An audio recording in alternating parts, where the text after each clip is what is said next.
Thank you so much, Sanjeev ji. Thank you so much, everyone. Have a lovely evening to you.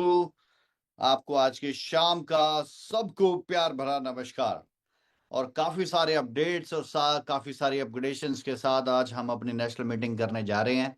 तो बिल्कुल जो जो instructions आपको संजीव जी ने दी और मैं एग्री करता हूँ इन सभी इंस्ट्रक्शन से कि आपके पास वो सारी तमाम डायरी पेन आपके पास होने चाहिए ताकि आप हर बात को उसकी इंटेंशन और उसकी गहराई के साथ समझे। अच्छा, कुछ लोगों का तो नजरिया और नेचर ही ऐसा है कि वो बस मीटिंग का इंतजार करते हैं। अगर उन्हें कोई कमेंट बॉक्स मिल जाए तो दे उसके ऊपर फिर वो कमेंट बॉक्स में नेगेटिव वर्ड्स की झड़ी लगाते हैं। वो प्यार करते हैं, नफरत करते हैं, कॉम्पिटिटर्स हैं, उनको ये सब करने के लिए पैसे मिलते हैं या वो क्या करते हैं ये हम अच्छे से नहीं जानते, लेकिन वो बहुत बेहतरीन चीज से जानते हैं। क्योंकि अगर अच्छी चीज भी बताई जा रही है और फिर भी उसके बारे में कोई गलत बता रहा है तो इसका मतलब ये है या तो वो बिकाऊ है, या तो उसका खुद का कोई स्टैंड नहीं है, या तो वो एक्चुअल में पहले किसी इंफॉर्मेशन को सुनो, फिर उसकी गहराई को समझो और फिर एनालाइज करो। और एनालाइज करते समय आप हेल्प लो उस एनालाइजर की जो एनालाइज करने में एक्सपर्ट हो, जिसका वो फील्ड हो। अगर आप क्रिप्टो की बात कर रहे हो तो वो क्रिप्टो के एक्सपर्ट से मिलो, ब्लॉकचेन की बात कर रहे हो तो ब्लॉकचेन के एक्सपर्ट से मिलो, अगर आप टोकन लिस्टिंग की, एक्सचेंज की, अगर आप किसी ऐसी स्ट्रेटेजी के बारे में बात कर रहे हो तो उसके स्ट्रेटेजिस्ट से मिलो। थोड़ी सी इंफॉर्मेशन पढ़ने के बाद वो अपने आप को खुद से एक एनालिस्ट बन जाते हैं और कमेंट्स करना शुरू कर देते हैं। फर्क कुछ नहीं पड़ता, लेकिन जब उनके द्वारा किए गए कमेंट बाद में उनको बदलने पड़ते हैं तो फिर उनको शर्म आने चाहिए कि हमने गलत किए ही क्यों थे। क्योंकि वो कमेंट इसीलिए चेंज करते हैं because they don't have appropriate information, और उनको नहीं पता होता कि इस स्टेप को लेने के बाद इसके रिएक्शंस क्या आएंगे और रिस्पॉन्स क्या आएगा और आउटपुट क्या आएगी। तो ये एक बहुत इंपॉर्टेंट चीज है। तो बहुत से लोग ऐसे भी होते हैं जो साथ में काम करते हैं मगर they are not fully dedicated with the project. वो कहते हैं हो गया तो भी ठीक है, नहीं हुआ तो भी ठीक है। राइट, तो ऐसे लोगों से भी बच के रहना, बिकॉज जो ये आधे अधूरे लोग होते हैं इनके ना तो खुद के कोई टारगेट्स हैं, और जो आदमी अपने टारगेट्स को फुली फ्लैश तरीके से एग्जीक्यूट करके कंप्लीट करने की कोशिश करता है वो उसके बीच में हर्डल यानी कि एक नेगेटिव बीज बोने की कोशिश करता है। तो आप लोगों को ये भी ध्यान रखना है। बहुत से लोग, ये भी मैं नोटिस कर रहा हूं, मैं आपको मार्केट का सिनेरियो दे रहा हूं और ये सिनेरियो आप में से बैठे लोगों ने दिया मुझे, कि वो हमारे प्रोजेक्ट में तो काम कर रहे हैं बट साइमल्टेनियसली उनके बैग में और भी बहुत सारे प्रोडक्ट हैं। अगर वो कोलगेट ही बेच रहे हैं तो वो हमारी कोलगेट भी बेच रहे हैं, साथ में 10 और कंपनियों की भी कोलगेट बेच रहे हैं, और सिर्फ वो देखते हैं कि आदमी के पास कौन सी कोलगेट है उसी की खूबियां चालू कर देते हैं। तो इस तरह से भी झोला छाप, that means some time of businessman है मार्केट के अंदर, जो सिर्फ क्लाइंट देखते हैं कि इसको बस माल चिपकाना है। दैट डजंट मैटर कि उसकी एफिशिएंसी क्या है, उसके फायदे क्या हैं, कैसे प्रॉफिटेबिलिटी मिलेगी और कैसे नहीं, उनको इन चीज से फर्क नहीं पड़ता। और ये जो कमेंट मारते हैं यूट्यूब के ऊपर आके, इनकी तो बिल्कुल भी टेंशन लेने की जरूरत नहीं होती। क्यों? क्योंकि शायद आपको मालूम नहीं, आज मैं आपके साथ एक राज खोलता हूं, अपने 7 साल पुराना राज खोलता हूं।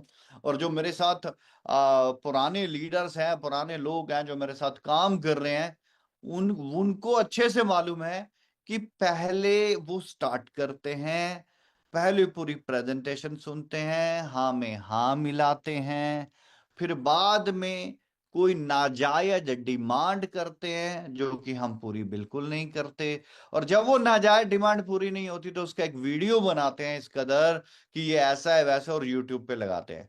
फिर हम उसको बोलते हैं भाई ऐसा तो है नहीं, इसको हटाओ। तो फिर बोलते हैं हटा देंगे सर, क्या प्रॉब्लम है, थोड़ी सी पैसे दो। दैट मीन्स ब्लैक मेलिंग के ऊपर उतर जाते हैं। और पिछले 7 साल में कई ब्लैक मेलिंग करने वालों को जो उनका सही लीगल वे में होना चाहिए तो या वो हुआ है। तो अगर कोई यूट्यूब के ऊपर या समथिंग कोई रिव्यू दे रहा है। अच्छा, आप अच्छे से समझदार लोग हैं, आपको सब पता है कि जो रिव्यू दे रहा है वो खुद कितना बड़ा एनालिस्ट है। अगर तो वो खुद एनालिस्ट है, ब्लॉकचेन की पढ़ाई कर रखी है, क्रिप्टो की पढ़ाई कर रखी है, एक्सचेंजेस की डेवलपमेंट मालूम है कैसे चलती है, अगर उसको ये सारा कुछ पता है, फिर तो उसकी बात के ऊपर इंपॉर्टेंस दे के गहराई से हमें एनालाइज करने चाहिए। लेकिन एक ऐसा आदमी जिसने एबीसी यहीं आकर सुनी और वो आके कह रहा और हम उसकी बात को बड़ी इंपॉर्टेंस दे रहे हैं, कोई फर्क नहीं पड़ता सर। कोई कुछ कहे, आप एक बात याद रखिएगा, आपको जीवन में जवाब अगर किसी को देना है ना, तो उस मालिक को देना है, अपने घर वालों को देना है। अगर आप अपनी नजरों में सही हैं, मालिक की नजर में सही है और परिवार वालों की नजर में सही है ना, फिर सफाई देने की जरूरत नहीं है, आप सही हैं, इसका मतलब आप सही रास्ते पे हैं। क्योंकि मार्केट में, दुनिया में भ्रम और ये ब्लैकमेलर, और ये हम पिछले लंबे समय से देख रहे हैं। मुझे तो इंडस्ट्री में काम करते 21-22 वर्ष हो गए हैं, इस इंडस्ट्री में, इस प्रोजेक्ट के अंदर आज 7-8 साल हो गए हैं। तो हमने तो ये एक्सपीरियंस कई बार लिया। और अगर थोड़ा सा भी उनको बोलो कि ठीक है, हम आपको ब्लैकमेलिंग अमाउंट दे देते हैं, तो इमीडिएट सारे वीडियो जो पॉजिटिविटी में कन्वर्ट कर देते हैं। So don't need to worry, अगर कोई इस तरह से है तो कोई घबराने की जरूरत नहीं है। और आज मैंने अपनी मीटिंग के अपडेट शुरू करने से पहले नेगेटिव टॉपिक से इसलिए शुरू किया कि मेरे पास बहुत अच्छे ब्रिलियंट और बहुत अच्छे टॉपिक्स मुझे शेयर करने हैं, तो एटलीस्ट कम से कम पहले ये जो नेगेटिव से टॉपिक्स हैं इनको मैं पहले ही खत्म कर दूं। राइट, आपको ये ना सोचे कि आज की मीटिंग पहले नेगेटिविटी से, नेगेटिव नहीं है, ये एक डिस्कशन है, हेल्दी डिस्कशन है। जब आप काम करते हैं तो कई तरह की समस्या मार्केट के अंदर आती है, और हम ये सोचते हैं यार ये डिस्कस करें कि ना करें, करें कि ना करें। और इस डिस्कशन के ना करने से माइंड फुल्ली फ्लैश्ड आपको कमांड नहीं देता काम करने की। तो तो कभी भी ये नहीं सोचना कि यार ये पूछूं कि ये ना पूछूं। जब आपके मन में कोई सवाल है, याद रखना, सवाल पूछना आपका हक है, जवाब देना आपके सीनियर की जिम्मेवारी है, और चाहे वो सीनियर मैं ही क्यों ना हो। सवाल पूछना आपका हक है, जवाब देना मेरी जिम्मेवारी है या हमारी टीम की है। लेकिन ये नहीं होता कि अगर यूट्यूब का सेशन चल रहा है 100 सवाल दाग दिए, अब पहले 100 सवालों का जवाब दे। इसका एक प्रोसेस है। आप अपने सीनियर से मिलें, उनके ट्रेनिंग प्रोग्राम जब आप अटेंड करते हो, अपने क्वेश्चंस के आंसर्स वहां पर लें। और मैंने मोस्ट पॉपुलरली ये देखा कि 90% लोगों के सवाल और जो ज्ञान की बातें कर रहे होते हैं, ये वो लोग होते हैं जिनको खुद नहीं पता ब्लॉकचेन काम कैसे करती है, जिनको खुद नहीं पता होता एक्सचेंज काम कैसे करती है। और ये इमीडिएट कह रहे होते हैं ये स्कैम है। अरे आपको फंक्शनैलिटी नहीं पता, एबीसी नहीं पता, प्रोटोकॉल्स नहीं पता, स्मार्ट कॉन्ट्रैक्ट्स के फंक्शंस नहीं पता, एंड यू डायरेक्टली से, मतलब कैसे कि ये स्कैम है। सो आपको इन सारी चीजों से बचना है। ये बिजनेस बहुत सिंपल है, सिंपल तरीके से समझना होता है, मगर कुछ लोग आके कॉम्प्लिकेशंस करते हैं, ब्लैकमेलिंग करते हैं, और इस फेज से हम कई बार गुजरे हैं, घबराने की जरूरत नहीं है। और अगर आप में से किसी को ऐसे कोई थ्रेट आ रहे हैं कि ये हटा दो या ये कर दो, हम यूट्यूब पे वीडियो हटा देंगे, तो कोई घबराने की जरूरत नहीं है। इसका एक बहुत अच्छा सोल्यूशन हो गया है। बस अभी आप देखते जाओ, वो वीडियो भी हटाएगा और माफी भी मांगेगा, और आगे का कारोबार भी होगा। देखना अब ये क्या होगा, वो, चलिए, वो हमारी इंटरनल स्ट्रेटेजी है। सो हमें सबसे पहले इन सारी चीजों से, डियर फ्रेंड्स, थोड़ा सा ध्यान रखना है। चलिए अब कुछ अपडेट्स के साथ बात करते हैं, बहुत सारी अपडेट्स हैं। और आज अपडेट्स के साथ सबसे पहले तो मैं वीडियो ओपन कर रहा हूँ, ताकि पहली अपडेट तो आपको मेरे चेहरे से ही नजर आएगी। एंड प्लीज डोंट लाफ, हाँ। ये, क्योंकि आप मेरे अपने हैं तो मैं थोड़ा मजाक कर लेता हूँ आपके साथ, सो प्लीज डोंट लाफ। क्योंकि मैंने जो मेरा हेयर कटिंग है वो बिल्कुल बिल्कुल बिल्कुल छोटा हो गया। Hello everyone. So let's start. तो कुछ अपडेट्स के साथ हम बात करते हैं। सो द अपडेट्स, सबसे पहले मैं बात करूं वन बाय वन करके, मैं सारे टॉपिक्स के ऊपर आज इत्मीनान से डिस्कशन करूंगा। एक एक टॉपिक पकड़ूंगा, एक एक टॉपिक के ऊपर मैं इत्मीनान से डिस्कशन करूंगा, ठीक है। और मेरा एक रिक्वेस्ट है आपके पास, अगर आप कहीं पर बैठे हैं आप उसका दरवाजा बंद कर सकते हैं, घर पे बैठे हैं आप कह सकते हैं फैमिली को डिस्टर्ब ना करें, बहुत इंपॉर्टेंट मीटिंग है। बच्चे होते हैं सम टाइम घर पे, मतलब पूरी कंप्लीट फैमिली होती है, थोड़ा आप अपना एटमोस्फेयर थोड़ा सा रिजर्व कर लें और अपनी प्राइवेसी मेंटेन कर लें। डायरी पेन पकड़ लें, क्योंकि कुछ इंफॉर्मेशन मैं ग्रुप मीटिंग्स में दे चुका हूं, लेकिन बहुत सारे लोगों के पास वो इंफॉर्मेशन एक्यूरेसी के साथ नहीं पहुंची है।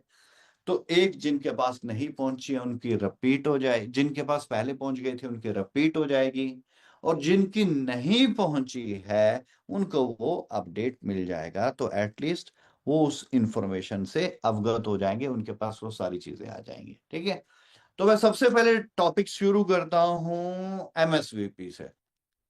Right, MSVP meta soil verse protocol है ना, जो कि प्रोडक्ट है रियल वर्ल्ड एसेट का, RWA का। तो कंपनी की नजर में ये एक प्रोडक्ट है, डिजिटल प्रोडक्ट है, और प्रोडक्ट है RWA का, रियल वर्ल्ड एसेट का, जिसका नाम है MSVP। मगर तमाम यूजर्स, जिन यूजर्स ने TSV में काम किया, राइट, उन सबको ये एयर ड्रॉप की शेप में मिले, और उनकी नजर में ये एक प्रोडक्ट नहीं है, ये है मैच्योरिटी। क्या है ये? मैच्योरिटी है, ये तो मैच्योरिटी है प्रोडक्ट कंपनी के लिए। तो ये जो मैं चीज बताने लगा हूं, इसको आप ध्यान से सुनना।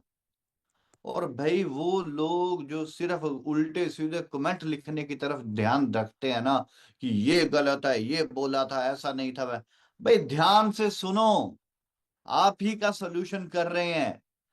और जब कोई अगर मदद करता है, अगर कोई आदमी कोई सिस्टम डेवलप करके सबकी मदद करके अगर सबको बाहर लेके आने की, मुसीबत से बाहर लेके आने की कोशिश करता है, तो उसकी मदद की जाती है, हौसला अफजाई की जाती है, ना कि यूट्यूब के ऊपर ये पपेट बना जाता है, ना कि कमेंट्स की ओर दुनिया चला जाता है। राइट, तो पहले देखो, समझो, समझो, और अगर नहीं हुआ दिए गए समय में, तब फिर आप अपनी बात आगे रखना, लेकिन उससे पहले हेल्प करो यार। अगर 10 लोगों के अगर आपकी बात, अगर आप कोई मीडिया के पर्सन हो, आप यूट्यूब मीडिया के पर्सन हो, आप डिजिटल मीडिया के पर्सन हो, आपकी बात 100 200 500 या 1000 2000 5000 लोग सुनते हैं, आपको फॉलो करते हैं, तो यार कम से कम पहले समझ के बात करो, शायद 5,000 लोगों की कोई मदद हो जाए। अभी उन 5,000 लोगों ने सुना, इनिशिएटिव भी नहीं लिया, आपने अपने रिव्यू देने शुरू कर दिए, आपको खुद नहीं पता होने क्या जा रहा है, उन 5,000 लोगों का भी आपने नुकसान कर दिया। सो प्लीज यार, आप सभी अपने हैं, सो प्लीज इंफॉर्मेशन को अच्छे से अंडरस्टैंड करें, अच्छे से स्प्रेड करें, नहीं समझ आता है डिस्कस करें, फिर जो दिया गया टाइम है अगर उसमें वो सब कुछ नहीं होता, फिर यार आप जो मर्जी, फिर आपके पास ओपन है, फिर आप कुछ बोलें, लेकिन पहले नहीं। एटलीस्ट ये रिक्वेस्ट मैं अपने लिए नहीं कर रहा हूं यार, क्योंकि हमें तो आप पिछले 5-7 साल से जो मन में आता है कह देते हैं। नो, ये जो हमारे साथ पब्लिक है ना, जो हमारे यूजर्स है, मैं इनके लिए कह रहा हूं, क्योंकि बहुत मिसगाइड किया जाता है, बहुत मिसगाइड किया जाता है। राइट, सो अब सीधा कॉन्सेप्ट के ऊपर आते हैं, और मैं MSVP की कुछ अपडेट्स आपके साथ शेयर करता हूं। अभी देखो, जब भी आप किसी प्रोडक्ट को मार्केट के अंदर लेके आते हैं, क्रिप्टो के प्रोडक्ट को, तो सभी लोग देखते हैं कि उसका प्राइस इमीडिएट शूट करता है, पहले वो प्राइस बढ़ता है। एग्जाम्पल के तौर पे अगर आप देखें, अभी लेटेस्ट की बहुत सारे हैं, मैं वैसे एक रैंडमली एग्जाम्पल पकड़ रहा हूं बीच में से। आप ट्रंप कॉइन देख ले, डोनाल्ड ट्रंप ने अपना एक कॉइन बनाया, इमीडिएट वो $6-7 से शूट करा 42 या 52 समथिंग डॉलर के पास, मुझे एग्जैक्ट याद नहीं है, लेकिन 42-52 को टच कर गया था वो, तो वो इमीडिएट शूट किया। अब ऐसे ही मैं एक दो प्रोडक्ट की खुद की एग्जांपल लेता हूं। जैसे हमारे पास एक एलपेंटी प्रोडक्ट था, जो कि $7 से $7 से लिस्ट हुआ, and a similar with in 48 hours वो सीधा जंप करके $105 के ऊपर चला गया। कितने डॉलर से चला? $7 से, और पहुंचा कहां पे? $105 पे, राइट। दूसरा एक और एग्जांपल देता हूं आपको, एमएसवीपी का एग्जांपल देता हूं। एमएसवीपी का एयर ड्रॉप जो दिया गया था वो दिया गया था डेसिमल्स 009 से, राइट। और मुझे ये भी बताया गया है कि हमारी मीटिंग में बहुत से डिपार्टमेंट के भी लोग हैं। डिपार्टमेंट के लोग भी हैं। डिपार्टमेंट के लोग यानी कि किसी पुलिस डिपार्टमेंट भी हो सकता है, ईडी भी हो सकता है, या और भी डिपार्टमेंट के हो सकता है। तो सर मेरी आप सभी से रिक्वेस्ट है, देखिए मैं हाइड नहीं कर रहा हूं अपने आप को, मैं फ्रंट में आके बात कर रहा हूं। आप बात को समझना और कोशिश करना कि क्या क्या गलत है और क्या सही है, ठीक है। और ये सारी तस्वीर सारी क्लियर हो ही जाएगी। तो इस जो एग्जांपल ले रहा हूँ प्लीज ध्यान से समझिएगा सभी लोग, अदरवाइज ऐसे में आदमी मुंह छुपाता है, ऐसा नहीं है। जो हमारी कमिटमेंट हमारे यूजर्स के साथ है, वो कमिटमेंट हम बाय हुक और बाय हुक क्रुक पूरी करने जा रहे हैं। हम बहुत क्लोज पहुंच चुके हैं, लेकिन वो होगी कैसे, वो एक तरीका बता रहा हूं, वो समझना है बस आपको, राइट। सो जैसे मैंने ट्रम्प कॉइन का एग्जांपल लिया, ऐसे बहुत सारे कॉइन हैं मार्केट में आते हैं, इमीडिएट शूट कर जाते हैं, इमीडिएट उनका प्राइस बढ़ता है। तो पहले हमें ये समझना है यार ये प्राइस बढ़ता कैसे है, इमीडिएट कैसे बढ़ जाता है ना। अब जैसे हमारा एलपीएनटी था, वो $7 से एक्सचेंज के ऊपर लिस्ट हुआ, एंड विद इन 2-3 डेज $7 की चीज $105 को टच कर गई, $105 को टच कर गई। सेम जब एमएसवीपी हमारा लिस्ट हुआ, राइट, तो पैनकेक स्वैप के ऊपर एमएसवीपी आया, तो पैनकेक स्वैप के बाद ये हमारा बिंजेक्स के ऊपर आया, दो एक्सचेंजेस के ऊपर। तो जैसे एक्सचेंजेस के ऊपर आया, मैं नेशनल मीटिंग कर रहा हूं, मैं नेशनल मीटिंग आके प्रेजेंटेशन कर रहा हूं कि ऐसे करके हम लिस्ट हो चुके हैं, ये होल्डर्स बन गए हैं, ये हो रहा है। लेकिन हमारा फुल्ली डिल्यूटेड वैल्यू, इनके एफडीवी प्रोजेक्ट का जो वैल्यूएशन है वो 1 बिलियन था, और 1 बिलियन से वो 2 बिलियन, 3 बिलियन, 4 बिलियन, 5 बिलियन पे चला गया। करते करते करते करते करते हर 4-5 दिन में प्रेजेंटेशन चल रही है, और प्रेजेंटेशन के चलते चलते पता क्या चला, वो 22 बिलियन को एफडीवी चला गया। 22 बिलियन का fully diluted value. Even Bangkok के एक इवेंट के अंदर हमने शुरू किया था डेसिमल्स 009 सेंट से, डेसिमल्स 009 सेंट से, और मुझे याद है वहां डेसिमल्स 9 सेंट पे पहुंच गया था वो। इनके 009 थर्ड डिजिट पे हमारा स्टार्ट हुआ था एयर ड्रॉप, लेकिन वो सिंगल डिजिट पे चला गया, डेसिमल्स 9 डिजिट पे चला गया था। तो ये ऐसा क्या होता है कि जब भी कोई प्रोडक्ट आता है इमीडिएट शूट कैसे करता है? सभी नहीं करते। देखो जब भी कोई प्रोडक्ट मार्केट में आता है तो इन्वेस्टर, जो इस इंडस्ट्री का इन्वेस्टर है, वो क्या चेक करता है? वो चेक करता है क्या प्रोजेक्ट लीगली स्ट्रांग है, क्या प्रोजेक्ट टेक्निकली स्ट्रांग है, क्या प्रोजेक्ट इंटेंशनली यानी कि मैनेजमेंट स्ट्रांग है। इंटेंशनली वर्ड मैं इसलिए बोलता हूं क्योंकि क्या मैनेजमेंट सही है? क्योंकि अगर मैनेजमेंट कई बार दिखाती है वो सही है, लेकिन पैसा इकट्ठा होने के बाद वो रातों रात गायब भी हो जाती है। जैसे एग्जांपल है स्किड गेम का। स्किड गेम ने बिलियंस ऑफ डॉलर रुपीस इकट्ठे किए, और विड्रॉल के टाइम प्रोजेक्ट ही बंद कर दिया। बाद में पता चला वो डुप्लीकेट स्किड वाले थे, क्योंकि बहुत से ना मिलते जुलते नाम की डुप्लीकेट कंपनियां बना लेते हैं। आज आपको भी पता है इंडिया के अंदर बिस्लरी है, तो आई की जगह वो एस मतलब आई हटा देंगे, वो सीधा BSLRI चला देंगे, आई हटा ही देंगे। So that kind of activity करके भी वो प्रोडक्ट्स बना लेते हैं, बिस्लरी बना लेते हैं एग्जाम्पल के तौर पे। तो अब हो तो कम टू द पॉइंट। सो अब जो हमारी प्रोडक्ट है एमएसवीपी है, तो इसी तरीके से होता क्या है, स्टार्टिंग में कैसे ग्रो करते हैं तो क्या क्या चेक किया जाता है? पहले चेक करते हैं क्या टेक्निकली स्ट्रांग है, टेक्निकली का मतलब कोडिंग, उसके ऊपर जितना भी टेक्निकल वर्कआउट किया, फ्रेम किया गया, उसके स्मार्ट कॉन्ट्रैक्ट बनाए गए, क्या वो सारी चीजें सही हैं? फिर दूसरी बात आती है, टेक्निकल को फिर वेरीफाई भी किया जाता है। ठीक है ना, वेरीफाई कैसे होता है? फिर उसको प्रोजेक्ट वेरीफाई करने के लिए उसका ऑडिट किया जाता है। फिर जब ऑडिट होता है तो ऑडिट में वो चेक करते हैं कि जो भी कोडिंग की गई, कोडिंग किया गया मतलब जितने भी इन्होंने प्रोजेक्ट बनाया, इसकी कोडिंग में कोई लूप तो नहीं है भी कल को ये इस चीज को चेंज कर सकते हो। क्योंकि कोडिंग में बहुत सारी ऐसे पॉइंट्स छोड़ दिए जाते हैं जो आम आदमी को समझ नहीं आते। एग्जाम्पल कि मैंने रख दिया कि मैं, मेरा एक प्रोडक्ट है, मैं इस प्रोडक्ट को इस वैल्यू पे बेच सकता हूँ, लेकिन कोडिंग मैंने कर दी, मेरी मर्जी है, मैं वैल्यू भी मैनिपुलेट कर सकता हूँ। तो वो अगर वैल्यू मैनिपुलेट हो जाएगी तो क्या होगा?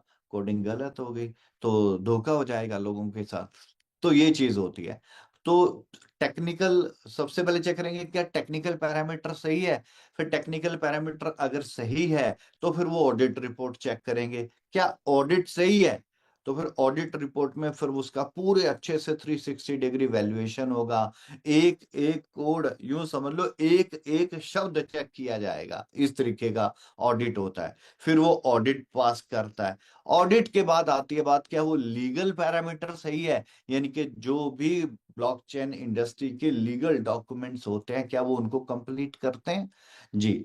तो अगर टेक्निकल पैरामीटर सही है, लीगल पैरामीटर सही है, फिर आती है मैनेजमेंट इंटेंशनल सही है कि नहीं है, क्या ये प्रोजेक्ट चलाना चाहते हैं कि नहीं, इनकी हिस्ट्री क्या है, इनको नॉलेज क्या है, ये चलाना जानते हैं कि नहीं जानते हैं, और क्या इनकी हिस्ट्री है। तो जाके, तो फिर अगर आपका टेक्निकल पैरामीटर सही है, लीगल पैरामीटर सही है, प्रोजेक्ट वेरीफाइड है, ऑडिट है, और मैनेजमेंट एंगल यानी कि इंटेंशनल एंगल भी सही है, तो ये हो गया एक एक तरीका। उसके बाद चेक किया जाता है क्या इसका पीआर कहाँ कहाँ चल रहा है। पीआर का मतलब कि कहाँ कहाँ पर प्रमोशन चल रही है। जब भी कोई ब्लॉकचेन के अच्छे प्रोजेक्ट होते हैं तो उनकी प्रमोशंस कहाँ चलती है? देखो, ट्विटर के ऊपर चलेगी, लिंक्डइन के ऊपर चलेगी। ट्विटर है, लिंक्डइन है, यूट्यूब के ऊपर इन्फ्लुएंसर्स फिर उसको प्रमोट करेंगे। फिर टेलीग्राम के ऊपर चैलेंज, अपना क्या बोलते हैं, ग्रुप बनाकर, टेलीग्राम के ऊपर चैनल्स बनाकर फिर वहां पर प्रमोट किया जाता है। फिर उसके बाद ब्लॉकचेन का एक अलग मीडिया है, उस मीडिया में भी प्रमोशन होती है, और वहां पर भी जब प्रमोट किया जाता है तो वो ब्लॉकचेन का मीडिया भी पहले प्रोजेक्ट को वेरीफाई करता है। वो भी उसके technical parameter, legal parameter, intentional parameter, और उसके साथ वो चेक करता है कि क्या प्रोजेक्ट वेरीफाइड है कि नहीं है। राइट। तो फिर वो भी सारी चीजें चेक करता है। फिर क्या न्यूज, फिर वो न्यूज को डिस्प्ले करता है। तो न्यूज कहां पर आ रही है, क्या bitcoin.com पे आ रही है, बीटीसी न्यूज पे आ रही है, क्वाइन टेलीग्राफ पे आ रही है, या बाइनास स्क्वेयर के ऊपर आ रही है? अगर यहां पर आ रही है तो इसका मतलब इसके पीआर सही चल रहे हैं, तो इसकी प्रमोशन जो है सही चल रही है। फिर उसके बाद देखा जाता है कि ये किस किस प्लेटफॉर्म के ऊपर लिस्ट हो चुके हैं, क्योंकि प्लेटफॉर्म के ऊपर लिस्ट होने का मतलब होता है कि ऑटोमेटिकली बहुत सारी चीजों के आंसर मिल जाते हैं। एग्जाम्पल, आपने एक चीज बनाई, अब वो चीज अगर पहले से ही गवर्नमेंट रिकॉग्नाइज्ड प्रोजेक्ट में लिस्ट हो गई, तो लोगों को होता है यार अच्छा ये वहां लिस्ट हो गई है तो इसका मतलब ये सही होगी, तो ज्यादा सोच विचार नहीं करते फिर लोग।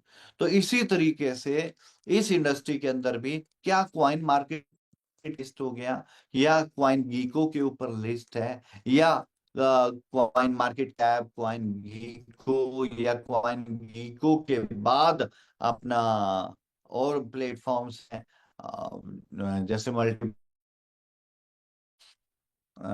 उनके ऊपर है कि नहीं है। तो डेक्स स्क्रैनर है, क्या उसके ऊपर है कि नहीं है?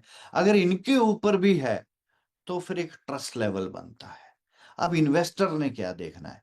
इन्वेस्टर ने पैसा डालने से पहले ये देखना है क्या टेक्निकल पैरामीटर सही है, लीगल पैरामीटर सही है, इंटेंशनल पैरामीटर सही है, पीआर सही चल रही है, यानी कि क्या अच्छे से पीआर ट्विटर पे चल रही है, क्योंकि ट्विटर का क्राउड जो है स्पेशलाइज क्राउड है? क्या लिंक्डइन के ऊपर चल रही है? क्या फेसबुक के ऊपर चल रही है? क्या यूट्यूब के ऊपर चल रही है?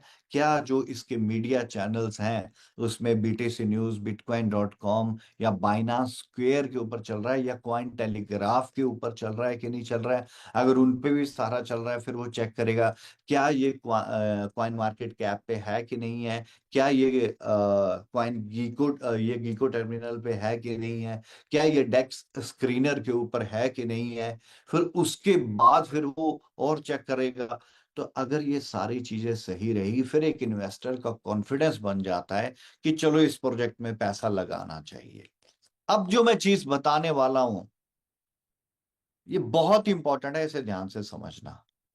यहां क्योंकि मान लो टेक्निकल, लीगल और ये डॉक्यूमेंटेशन, पीआर, ये सब सही है, इसके बाद की अब मैं जो चीज बताने वाला हूं वो बहुत जरूरी चीज है। फिर उसके बाद एक इन्वेस्टर क्या देखेगा? भाई नंबर ऑफ होल्डर्स कितने हैं। क्यों? क्योंकि डेली वॉल्यूम कितना है। अब डेली वॉल्यूम यानी कि डेली ट्रेड कितना हो रहा है उस कॉइन में, कितनी बार उसको खरीदा बेचा जाता है, डेली ट्रेड कितना हो रहा है। तो वो डेली ट्रेड करेगा कौन? राइट। डेली ट्रेडिंग के लिए तो आपको ऑर्गेनिक यूजर चाहिए, जिनको होल्डर बोलते हैं, होल्डर। और अगर आपके होल्ड अब देखो यहां से चीजों को जज किया जाता है। अगर आपके होल्डर कम है और आपका डेली ट्रेडिंग वॉल्यूम ज्यादा है, तो इसका मतलब ये है कि उन होल्डर्स में इन्वेस्टर ज्यादा हैं और कुछ होल्डर डम्मी है। ठीक है। और अगर आपके नंबर ऑफ होल्डर्स ज्यादा हैं, तो आपका ट्रेडिंग वॉल्यूम ऑटोमेटिकली, और ट्रेडिंग वॉल्यूम भी ज्यादा है, तो पता चलता है कि आपके होल्डर सही हैं, क्योंकि ट्रेडिंग वॉल्यूम भी ज्यादा है। क्योंकि आपने डम्मी ट्रेडिंग वॉल्यूम नहीं लगा रखा, डेली डम्मी ट्रेडिंग होल्डर्स नहीं है आपके पास। आपके पास जेन्युइन होल्डर्स है, तभी आपकी ट्रेडिंग हो पा रही है। और अगर आपकी डेली ट्रेडिंग वॉल्यूम भी अच्छी है, आपके डेली वॉल्यूम के साथ साथ आपके होल्डर्स भी अच्छे हैं, तो प्रोजेक्ट का FDV, फुली डाइल्यूटेड वैल्यू, यानी कि प्रोजेक्ट की वर्थ बिल्कुल अच्छी रहेगी। और जिसका FDV मेंटेन रहता है ना, वो आप चेक करके देख लें पिछले 15-20 साल की हिस्ट्री, वो नंबर वन पे या बहुत अच्छी जगह के ऊपर स्टेबल करता है। जरूरी नहीं होता नंबर वन पे पहुंचना, पहली बात तो ये। नंबर 100 वाला भी कोई माड़ा नहीं होता, कोई नंबर 200 वाला भी कोई गलत नहीं होता। मैटर होता है कि उस लेवल के ऊपर काम करना होता है। अगर कोई आज ये पूछ ले कि सलमान खान अच्छा हीरो है या अक्षय कुमार अच्छा हीरो है या शत्रुघ्न सिन्हा अच्छा हीरो है, हीरो सभी अच्छे हैं, लेकिन डिफरेंट है बस। हीरो हीरो होते हैं, लेकिन सब में एक अलग अलग डिफरेंट होते हैं। हीरो डिफरेंट हो सकते हैं, लेकिन एक दूसरे से अच्छे और बुरे नहीं हो सकते, पहली बात। क्योंकि उनका काम, वो कलाकार है, उन्होंने परफॉर्म करना है। इसी तरीके से ये जो क्वाइन है, इन्होंने परफॉर्म करना होता है। तो उनकी परफॉर्मेंस की आउटपुट कम ज्यादा हो सकती है, मगर परफॉर्म करना होता है। ठीक है। ये है, अभी एक टॉपिक खत्म नहीं हुई है बात। अभी तो यहाँ से बहुत गहराई वाली बात स्टार्ट हो रही है। मैं इसलिए डिटेल में ये चीजें शेयर कर रहा हूँ यार, ताकि चीजें समझें। और ये जो यूट्यूब के ऊपर मुंह उठा के उल्टे सीधे कमेंट करते हैं, तुम भी समझो यार। ऐसे ही उठा के कर देते हो। किसी की जिंदगी लगी होती है प्रोजेक्ट बनाने में, और आप एक गलत कमेंट करके उसकी जिंदगी के ऊपर दाग लगा देते हो, है ना। और जिस दिन आपके अगर कोई दाग लगाए, तो कितनी हुजी हुजी मस्ती है अपने मन में यार। थोड़ा अपने दिमाग को चलाना चाहिए इन चीजों के ऊपर। चलिए, तो फिर एक इन्वे अब चीजें समझनी है। अब मैं प्रैक्टिकल, क्योंकि मैंने अब आपको सारे इन्वायरमेंट बता दिए, इन्वेस्टर को क्या देखना होता है, क्या देखता है। अब ऐसा क्या हुआ कि जब LPNT ज्वाइन हुआ, तो LPNT $7 से लिस्ट हुआ है कि इंडियन एक्सचेंज पे, और 2 दिन में $105 को टच कर गया। ऐसा क्या हुआ कि डोनाल्ड ट्रम्प कॉइन आया और सीधा वो भी $8-9 से सीधा $52 को टच कर गया। ऐसा क्या हुआ कि FDV हमारा 1 बिलियन था और मेरी प्रेजेंटेशंस देते देते 20 दिन के अंदर $22 बिलियन का फुल्ली डाइल्यूटेड वैल्यू हो गया। जबकि मैं साथ में कह रहा था our expectation is 3 to 4 billion ही बहुत है हमारे लिए, 1 बिलियन भी बहुत है। मगर कहाँ जा रही थी? 22 बिलियन पे जा रही थी। मतलब आप समझ के देखो, 14 बिलियन, 16, 18, 20, 22 बिलियन पे जाके टच हुआ। ऐसा क्यों होता है? अब ये समझो, क्योंकि जब भी कोई प्रोडक्ट ब्लॉकचेन से रिलेटेड एक्सचेंज पे आता है तो उसकी टोटल सप्लाई किसके पास होती है? पहले उसकी टोटल सप्लाई सबसे पहले होती है उस कंपनी के ओनर के पास, इनके स्मार्ट कॉन्ट्रैक्ट में। अगर मैंने कॉइन बनाया तो सारी सप्लाई मेरे पास होगी। तो मार्केट में अगर कोई खरीदना चाहे तो वो मैं ही हूं जो बेच सकता है और कोई नहीं बेच सकता, है ही नहीं। तो सारी टोटल सप्लाई किसके पास है? मेरे पास। अब एग्जांपल के तौर पे चाहे आप ट्रम्प कॉइन की बात कर लो, तो ट्रम्प कॉइन की टोटल सप्लाई किसके पास है? ट्रम्प कॉइन की टोटल सप्लाई ट्रम्प के पास है। अब वो चाहेगा तो डिस्ट्रीब्यूट करेगा, नहीं तो डिस्ट्रीब्यूट नहीं कर पाएगा। इन द सिमिलर वे, अब अगर आप इसी चीज को देखें तो टोटल सप्लाई किसके पास है? मेरे पास। तो क्या करता है प्रोजेक्ट? फिर उसको लिस्ट करता है किसी एक्सचेंज के ऊपर। जैसे ही वो क्वाइन या क्रिप्टो किसी एक्सचेंज के ऊपर लिस्ट हो जाती है तो फिर पब्लिक उसको खरीद सकती है, जितनी भी मात्रा में या जितनी क्वांटिटी में भी उसको खरीदना है। क्या करना पड़ेगा? उसको किसी एक्सचेंज पे लिस्ट करना पड़ेगा। अब देखो, एक्सचेंज पे लिस्ट करने के लिए भी एक्सचेंज भी ये सारे पैरामीटर चेक करते हैं। एक्सचेंज भी चेक करता है technical parameter, legal parameter, intentional parameter, and even sometime कई एक्सचेंजेस तो IMA लेती हैं, आस्क मी एनीथिंग सेक्शन लेती हैं ऑनर का या उनके CEO का। वो पास करते हैं, उसके बाद उस करेंसी या क्वाइन को लिस्ट करते हैं वो एक्सचेंज के ऊपर, ऐसे नहीं करते हैं। सो द पॉइंट इज कि वो जो क्रिप्टो है उसको क्या करना पड़ेगा? किसी एक्सचेंज के ऊपर लिस्ट। फिर जब वो एक्सचेंज के ऊपर लिस्ट हो गई तब वो मार्केट में उसको कोई भी खरीद सकता है और बेच सकता है। अब आपको ये चीज मैं गहराई से समझा रहा हूं। अब मान लो जैसी एक्सचेंज पे लिस्ट हुई और अगर आप देख रहे हो कि अचानक से प्राइस उसका ग्रो कर रहा है, अचानक से बढ़ रहा है, जैसे मैंने कई एग्जांपल दिए, $60 से $100 पे चला गया 2 दिन के अंदर, तो ये हो क्या रहा है? तो ये हो रहा है क्योंकि ये एक बेसिक नेचर है कि जब भी किसी क्रिप्टो या स्टॉक मार्केट के अंदर किसी भी प्रोडक्ट की केवल बाइंग होती है, सिर्फ खरीद होती है, खरीद, सिर्फ खरीद, तो उसका प्राइस लगातार बढ़ता रहता है। अब रोज खरीद रहे हैं, रोज खरीद रहे हैं, रोज खरीद रहे हैं, तो एक्सचेंज पे बिड बढ़ा बढ़ा के लगा रहे हैं, तो क्या हो रहा है? उसका प्राइस बढ़ता जा रहा है, बढ़ता जा रहा है, बढ़ता जा रहा है। फिर जैसे ही माल बिकना शुरू होता है, क्योंकि जब जब कोई प्रोडक्ट नया आता है तो पहले तो वो बिकता ही है, क्योंकि वो एक्सचेंज पे लोड हो जाता है, पहले तो मार्केट उसको खरीदती है, क्योंकि बेचने के लिए तो मार्केट के पास माल ही नहीं है, तो पहले उसको खरीदना पड़ेगा। जब मार्केट उसको खरीद लेगी तो धीरे धीरे मार्केट खरीदना शुरू करती है। उसके बीच में बड़े इन्वेस्टर बैठे होते हैं जो एक्चुअल में रोल प्ले करते हैं, जिनको हम वहेल्स कहते हैं, वहेल्स। तो वो वहेल्स भी क्या करती है? बल्क में माल खरीदती है। मान लो 1 या 2 सेंट का, 1 या 2 सेंट का वो क्वाइन था और वहेल्स ने भी खरीदा, मार्केट ने भी खरीदा, रोज खरीद रहे हैं, रोज खरीद रहे हैं। पता चला अचानक 10-15 दिन में प्राइस $1 पहुंच गया। अब 1 सेंट का माल अगर $1 का प्राइस पहुंच गया तो 100 गुना बढ़ गया, तो 1 लाख का सीधा 1 करोड़ बन गया, राइट? तो जैसे ही फिर वो माल बिकना शुरू होता है, यानी कि पहले तो सिर्फ बाइंग हो रही थी, अब फिर जैसे ही मार्केट उसको बेचना शुरू करती है, सेल करना शुरू करती है, तो जिस पॉइंट पे बाइंग और सेल का इक्वल बैलेंस बन जाता है, बाइंग और सेल का इक्वल बैलेंस बन जाता है, वहां पर आके वो प्राइस स्टेबल हो जाता है।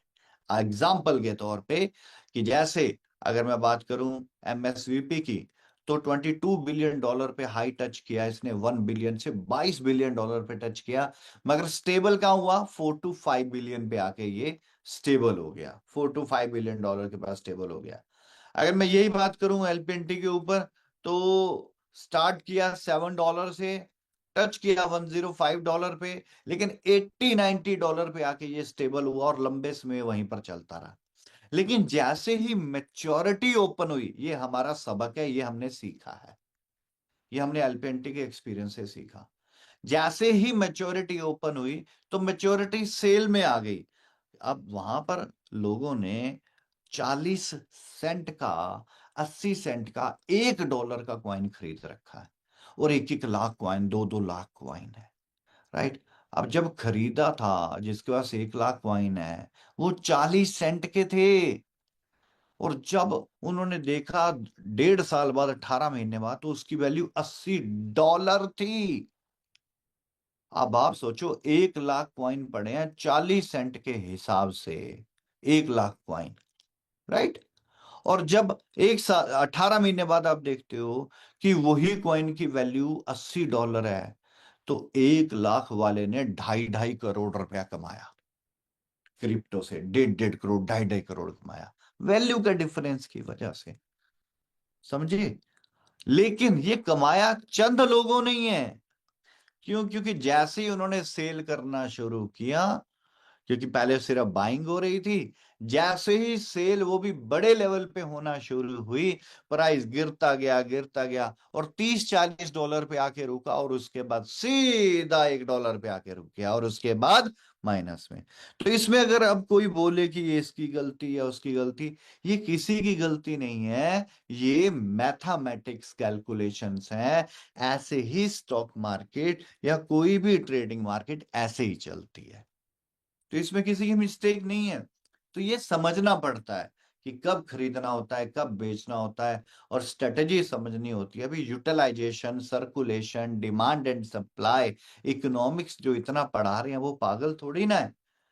Utilization, circulation, demand and supply, trading volume, ये सारी कैलकुलेशंस मैटर्स करती हैं, तब जाके किसी का आप सही आंकड़ा निकाल सकते हो। But here the my concern point is कि जब 1 बिलियन से स्टार्ट हुआ था एफटीवी, फुल्ली डाइल्यूटेड वैल्यू हमारे प्रोजेक्ट की, एमएसवीपी की, और वो 22 बिलियन पे गया, और वापस 4 से 5 बिलियन पे आके टिका। तो ऐसा क्यों हुआ? क्योंकि पहले सिर्फ बाइंग हुई, पहले हो, जब फ्रेश है तो सिर्फ बाइंग होगी, मार्केट खरीदेगी, जब खरीद लिया तो उसमें से कुछ बेचना शुरू करेंगे, जब वो बेचना शुरू करेंगे, तो जब बाइंग और सेलिंग का बैलेंस बनेगा, वहां पर प्राइस टिकता है आके, वहां प्राइस टिक जाता है आके, ठीक है। तो वहां पर प्राइस टिक गया। जैसे एलपेंटी काफी लंबे समय तक $60 से $80 में ट्रेड करता रहा, लेकिन मैच्योरिटी ओपन हुई तो मैच्योरिटी बल्क में थी। उस वक्त हमें प्लानिंग करनी चाहिए थी, लिमिट लगानी चाहिए थी, बहुत लोगों ने सॉल्यूशंस दिया, लेकिन हमने हमने हार नहीं मानी। ठीक है, वो हमारी मिस्टेक थी, हमने उसको फिर रिवाइव किया, फिर से मदद की, कंपनसेट किया, कैसे मर्जी करके किया। अगर यार नियत गलत होती ना, तो तभी हम हार मान लेते। हमने गलती और हार दोनों में फर्क होता है। वो गलती हुई थी, तो अगर गलती सुधार ली जाए तो जीत की गुंजाइश फिर बढ़ भी सकती है। तो वो गलती थी, तो हमने उसको सुधारा, राइट, सीखा, और आज आपको भी अपना एक्सपीरियंस बता रहे हैं, गुड भी और बैड भी। ऐसा नहीं है इसमें सारा बैड है, गुड एक्सपीरियंस भी है, राइट, तभी लोगों ने बहुत बड़ा सक्सेस भी हासिल किया।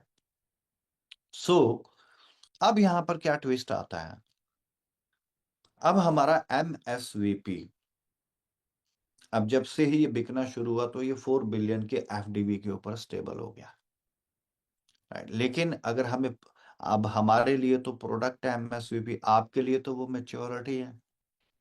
अब आपको लगता है कि सेम मेच्योरिटी दोबारा ओपन होगी, जैसे ही मैच्योरिटी ओपन होगी तो प्राइस गिर गया तो क्या होगा? पहली बात, अगर मैच्योरिटी ओपन होती है, अगर मगर क्या हो तो होनी है, मैच्योरिटी ओपन होते ही प्राइस अगर डाउनफॉल होता है, पहली बात तो आपको जो एयर ड्रॉप हुआ है, सभी ध्यान से सुनना, उसकी वैल्यू 0.009 है, इनके डेसिमल्स 009 सेंट से आपको एयर ड्रॉप में दिया है कंपनी ने एमएसवीपी। ठीक है, डेसिमल्स 009 में आपको दिया है। And the current value is, क्या है current value? Current value 4-5 time ज्यादा ही है। अगर किसी को एग्जाम्पल के तौर पे 100 रुपए की चीज मिली थी, आज उसकी वैल्यू 400-500 है, तो 4-5 गुना तो वो पहले प्रॉफिट में ही है।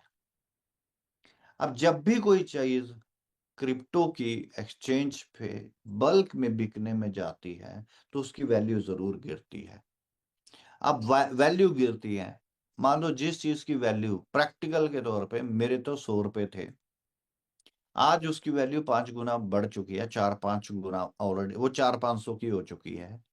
लेकिन अगर मैं बेचने गया और वैल्यू गिरना शुरू हो गई, तो अगर मेरा माल 300 में भी बिका तो मैं तो फायदे में ही हूं, क्योंकि मेरा एक्चुअल माल तो 100 का था, करंट वैल्यू उसकी 500 थी।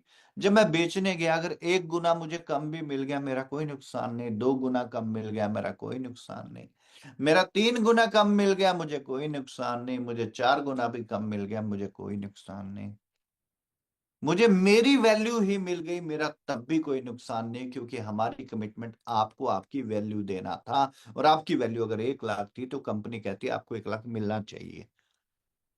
वो स्ट्रेटेजी क्या कि उसकी वैल्यू बढ़ गई।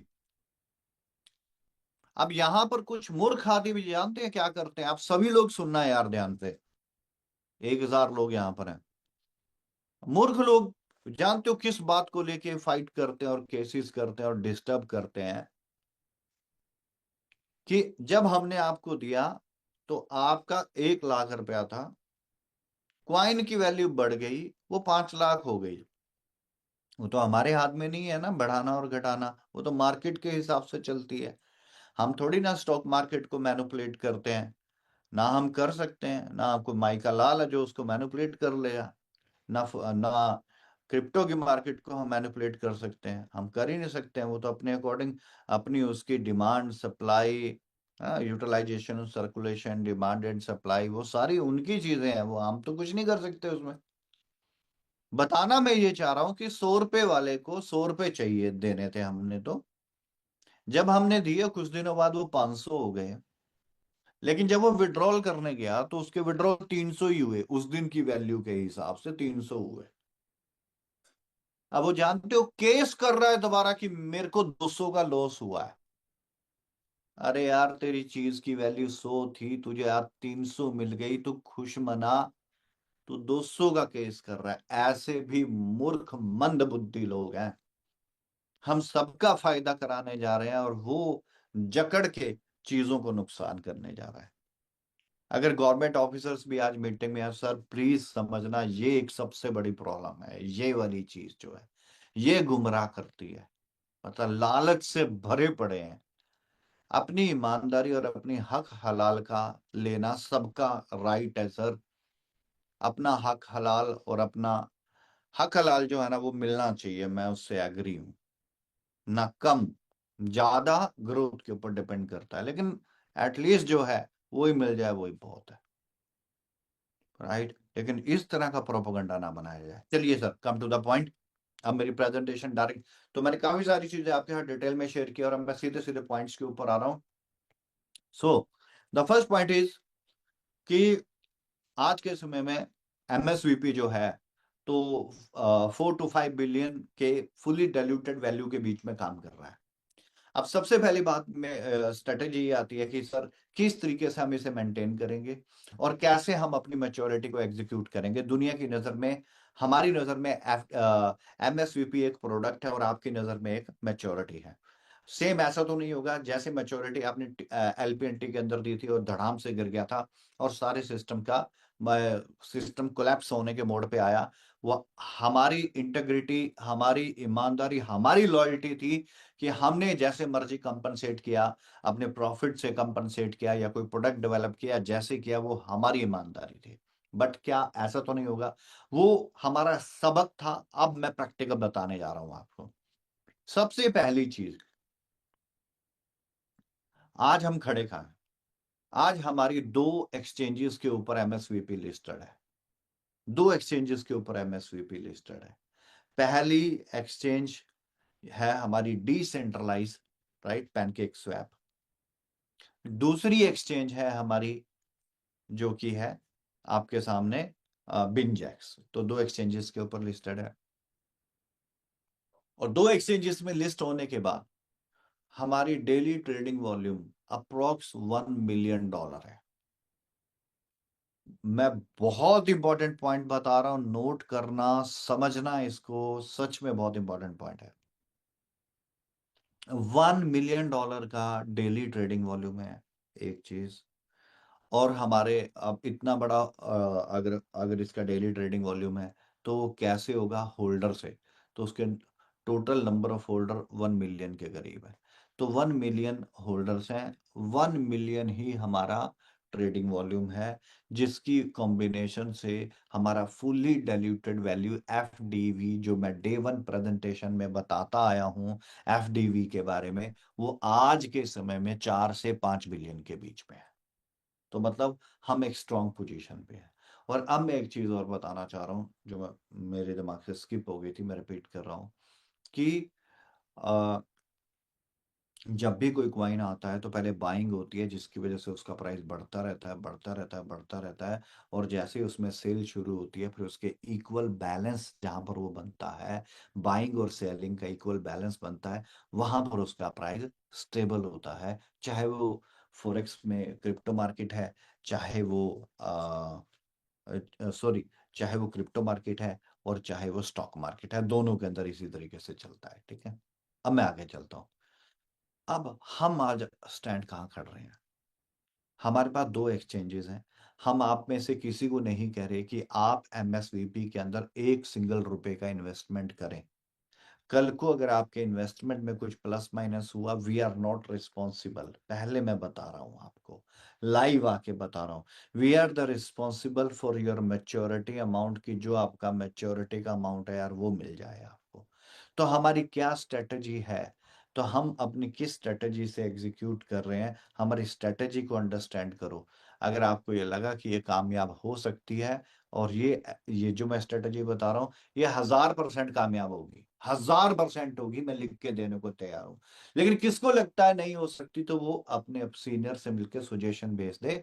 हम अगर हमें लगा भी उसमें कुछ चेंज करना हो या इम्प्रोवाइजेशन करनी हुई, तो हम जरूर करेंगे। ठीक है, लेकिन अभी तक की जो एनालाइजेशन और इम्प्रोवाइजेशन किया, उससे 1000% सक्सेस की रेशो है, डेफिनेटली होगा ही होगा।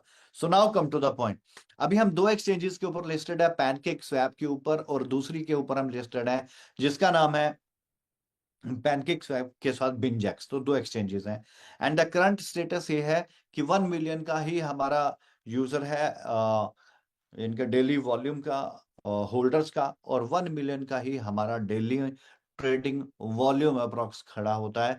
और प्रोजेक्ट का वैल्यूएशन एफडीबी, फुल्ली डाइल्यूटेड वैल्यू, हमारा जो है वो है हमारा तकरीबन तकरीबन 4 से 5 बिलियन के बीच में। अब एक बात समझना, मान लो प्रोजेक्ट की टोटल लाइबिलिटी, मैच्योरिटी के नाम की, प्रोजेक्ट की टोटल लाइबिलिटी $100 है। कितनी है?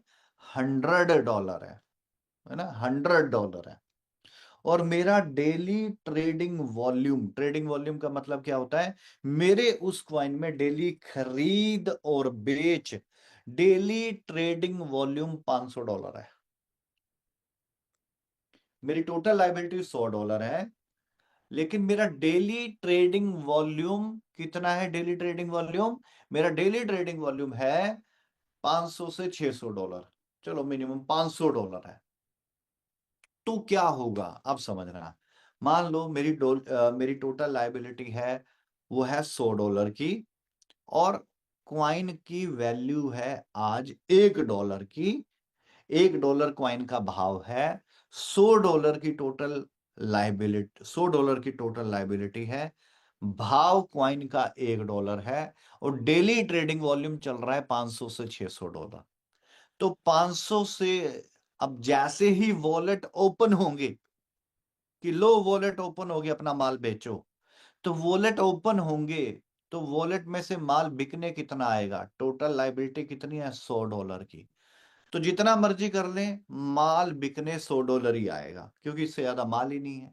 और हम कह रहे हैं सारा का सारा ही बिकने आ जाए। 100 का $100 बिकने आ गया तो $100 की लाइबिलिटी है। डेली ट्रेडिंग वॉल्यूम $500 है। अब $500 का ट्रेडिंग वॉल्यूम है और $500 में $100 आज नए बिकने आ रहे हैं। तो नए बिकने आ रहे हैं मतलब $500 का 20% कितना हो गया? 100। तो $500 के डेली ट्रेडिंग वॉल्यूम में आज 20% एक्स्ट्रा बिकने आया $100। तो जो मेरे क्वाइन की वैल्यू थी $1, उसमें से 20% की गिरावट होगी और क्वाइन की वैल्यू हो जाएगी 80 सेंट। मैं रिपीट करता हूं ताकि आप समझ लो बड़ी आसानी से कि मेरी टोटल लाइबिलिटी $100 थी, मगर मेरा डेली ट्रेडिंग वॉल्यूम $500 का चल रहा था, राइट। और जब मैंने वॉलेट ओपन कर दिया कि जाओ बेच लो अपना सभी माल, तो ये $100 का माल बिकने गया कहाँ पे? ट्रेडिंग में, एक्सचेंज के ऊपर। एक्सचेंज में $500 का डेली खरीद और बेच हो रही थी। तो जैसे ये $100 गया तो $100 है क्या? डेली ट्रेडिंग वॉल्यूम का 20% ही तो है। तो डेली ट्रेडिंग वॉल्यूम का 20% इसमें गया बिकने के लिए, तो 20% एक्स्ट्रा आज माल बिकने आया है। जब एक्स्ट्रा 20% माल बिकने आया है तो जो क्वाइन है जिसकी वैल्यू $1 है, तो जितना माल बिकने आया है उसकी वैल्यू उतनी घट जाएगी। तो उसकी वैल्यू इतनी घट जाएगी, यानी कि 20% माल एक्स्ट्रा आया है तो 20% उसकी वैल्यू घट जाएगी। तो $1 का क्वाइन था तो क्वाइन की वैल्यू हो जाएगी 20 सेंट। इसका मतलब ये होगा भी जिसने 1 लाख रुपए का इन्वेस्टमेंट किया था, 0.009 के हिसाब से हमने एयर ड्रॉप दिया था 1 लाख, आज के हिसाब से उसकी वैल्यू 5-6 गुना है। जब वो बेचने जाएगा तो 5-6 गुना में से उस किसी की 1 गुना घट जाएगी वैल्यू, किसी की 2 गुना, बस 2-3 गुना वैल्यू घट सकती है। लेकिन वो 2-3 गुना घटने से भी जो उसकी खुद की ओरिजिनल अपनी वैल्यू थी उससे तो फिर भी ज्यादा ही मिला ना। मान लो मेरी तो लाइबिलिटी 1 लाख की थी, लेकिन क्वाइन के हिसाब से, नंबर्स के हिसाब से उसकी वैल्यू 5 लाख हो चुकी है। अब मैं बेचने गया तो क्वाइन गिरा। जब क्वाइन की वैल्यू गिरी तो मेरा माल बिका, मेरा 5 लाख वाला 4 लाख में, तो मेरा नुकसान तो 1 लाख का हुआ। लेकिन क्या वो नुकसान 1 लाख का हुआ? क्यों? क्योंकि आपका तो एक्चुअल में जो देना था वो 1 लाख देना था, 4 लाख तो एक्स्ट्रा है। ठीक है, तो वो वैल्यू जो गिरी तो आपका कोई नुकसान नहीं हुआ। शुद्ध हो गया पहला पॉइंट। दूसरी बात अब मैं यहां पर करता हूं। तो अगर हमें, क्योंकि जब भी कोई माल सेल पे जाता है यार तो प्राइस तो गिरता ही है। अब अगर बिटकॉइन अगर बल्क में सेल में जाएंगे तो बिटकॉइन की वैल्यू गिर गई, तो फिर एमएसवीपी तो कोई बहुत बड़ी बात नहीं है। अगर बल्क में ये बिकने जाएगा तो इसकी भी वैल्यू गिरेगी। तो हमें क्या होता है, जो माल बिकने जाता है उसके अगेंस्ट उतनी खरीद भी खड़ी करने पड़ती है। यानी कि अगर माल बाइंग में जा रहा है, माल सेल होने जा रहा है, तो उसके अगेंस्ट उतना खरीद भी तो खड़ी करने पड़ेगी। अगर माल बिकने गया तो उसके अगेंस्ट अगर उतनी खरीद खड़ी होगी तभी तो वो खरीदा जाएगा। और अगर खरीद कम है तो उसकी वैल्यू जो है गिर जाएगी। खरीद ज्यादा है और सप्लाई कम है तो वैल्यू बढ़ जाएगी। डिमांड एंड सप्लाई का सिंपल रूल है ना, तो ये चीजें इंप्लीमेंट होगी। अब दूसरी बात मैं ये बताना चाहता हूँ आपको कि अगर $100 की टोटल लाइबिलिटी है और $500 का हमारा डेली का ट्रेडिंग वॉल्यूम चल रहा है, तो $100 अगर बिकने आ भी गया ना तो $500 में 20% का फर्क पड़ेगा। $1 का कॉइन 80 सेंट का रह जाएगा। इन्वेस्टर का कोई नुकसान नहीं होएगा। अब समझना है आपने असली बात। अब मैं शुरू कर रहा हूं, लेकिन ये सारा स्टेटस दो एक्सचेंजेस के ऊपर है। हमारे पास कितनी एक्सचेंजेस है? अभी हम कितनी एक्सचेंजों पे लिस्टेड है? दो एक्सचेंजेस पे लिस्ट है, जिसमें से एक डिसेंट्रलाइज्ड है पैनकेक स्वैप, दूसरी है हमारी बिनजेक्स। तीसरी हमने बताई थी आपको कि हम जो तीसरी एक्सचेंज के ऊपर आ रहे हैं, जिस तीसरे एक्सचेंज का नाम जिसके ऊपर हम आ रहे हैं, मैंने आपको बताया था अपना, सॉरी मेरे दिमाग से स्किप हो रहा है। मैंने आपको जो नाम बताया था वो नाम बिल्कुल अलग था, MEXC बताया था। अब मैंने आपको MEXC बताया, लेकिन जिस दिन वो लिस्ट हुआ वो एल बैंक पे हुआ। तो मैंने तो MEXC बताया एल बैंक, लेकिन हुआ एल बैंक पे। ऐसा क्यों? तो लोग बहुत शातिर हैं, लोग डुप्लीकेट करेंसीज बना के रखते हैं पहले से ही।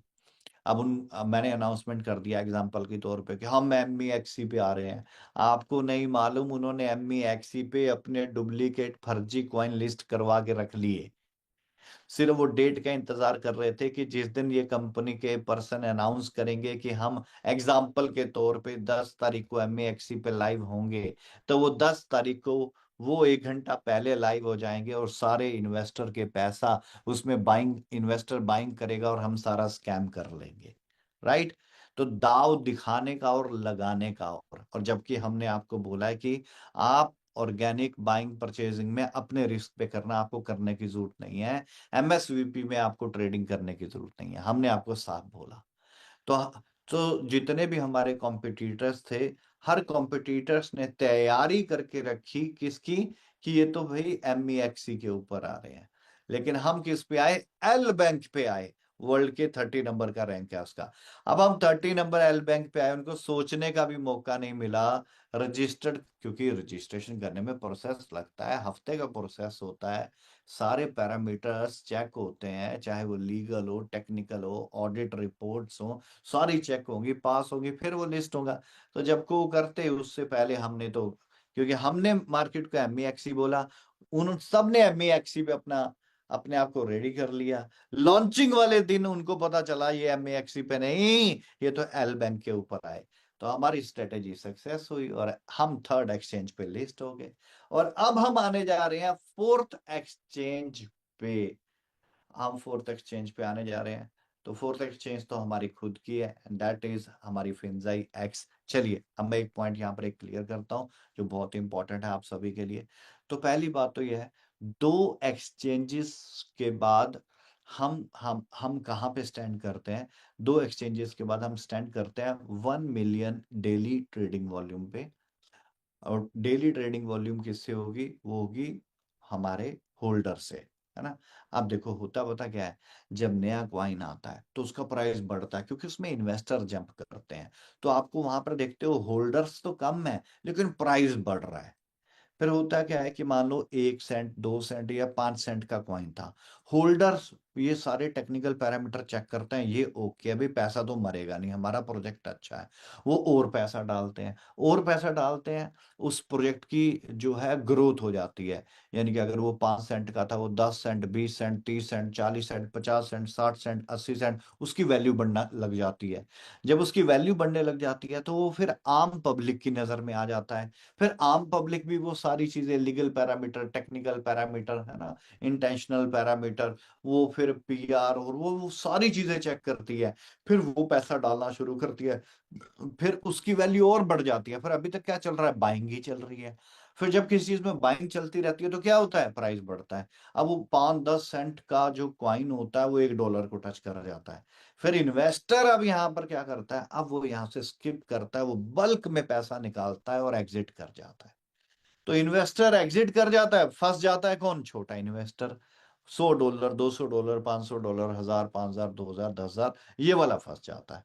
पर ये ट्रेड करता है, फिर जब इनका बैलेंस इक्वल होता है वहां पर इसकी जाके वैल्यू जो होती है, वहां पर जाके फिर प्राइस जो होता है स्टेबल हो जाता है, प्राइस फिर स्टेबल हो जाता है। ठीक है? तो ये तो तरीका होता है इन्वेस्टर का, और ये नए कॉइन्स के साथ इस तरीके से किया जाता है। तब हमारा तो ये वाला दौर निकल गया, क्योंकि हमारे पास बहुत अच्छा इन्वेस्टमेंट आया जिसकी वजह से प्राइस जो था, हम 0.009 पे थे, हम पॉइंट सिंगल डिजिट पे ही चले गए थे। 5 पे 7 डिजिट के ऊपर ही चले गए थे, राइट। और बड़ी जल्दी हम ये पॉइंट वाला डेसिमल्स वाला तोड़ने वाले हैं, लेकिन मैं एकदम मतलब एक्साइटमेंट बना के खराब नहीं करना चाहता, क्योंकि प्रैक्टिकल चीजें हैं। सबसे इंपॉर्टेंट चीज है, आपका डेली ट्रेडिंग वॉल्यूम बनेगा अगर आपके पास डेली होल्डर्स अच्छे हैं। अगर, क्योंकि होल्डर्स ने ही तो ट्रेडिंग करनी है, होल्डर यानी कि ट्रेडिंग करने वाले। तो होल्डर्स अगर आपके पास अच्छे हैं तो आपका डेली ट्रेडिंग वॉल्यूम बनेगा। डेली ट्रेडिंग वॉल्यूम बनेगा तो प्रोजेक्ट का F D V fully diluted value maintain होगी, प्रोजेक्ट का वर्थ बनेगा, और ये कहीं ना कहीं पे मार्केट में फिर एक सॉलिड पोजीशन क्रिएट करेगा। तो आज हम कहाँ पे स्टैंड करते हैं? आज हम दो एक्सचेंजेस के ऊपर हैं, और दो एक्सचेंजेस में से एक पैनकेक स्वैप है जो कि डिसेंट्रलाइज्ड है, एक हम बिनजेक्स के ऊपर है, राइट, जो कि सेंट्रलाइज्ड एक्सचेंज है। तीसरी के ऊपर अभी हम रिसेंटली आए हैं, और वो है एल बैंक। तीसरी रिसेंटली अभी अभी है, अभी हम आए हैं एल बैंक के ऊपर, ठीक है। तो तीन एक्सचेंजेस के ऊपर है, लेकिन दो एक्सचेंजेस ही मेजर है, तीसरी तो भी शुरू हुई है। तो दो एक्सचेंजेस में होने पे हमारा स्टैंड है 1 मिलियन का डेली ट्रेडिंग वॉल्यूम, और 1 मिलियन का होल्डर, और 4 to 5 बिलियन का एफडीवी। यानी कि अगर हम दो एक्सचेंजेस पे हैं तो अप्रोक्स 1 मिलियन होल्डर है, 1 मिलियन ट्रेडिंग वॉल्यूम है।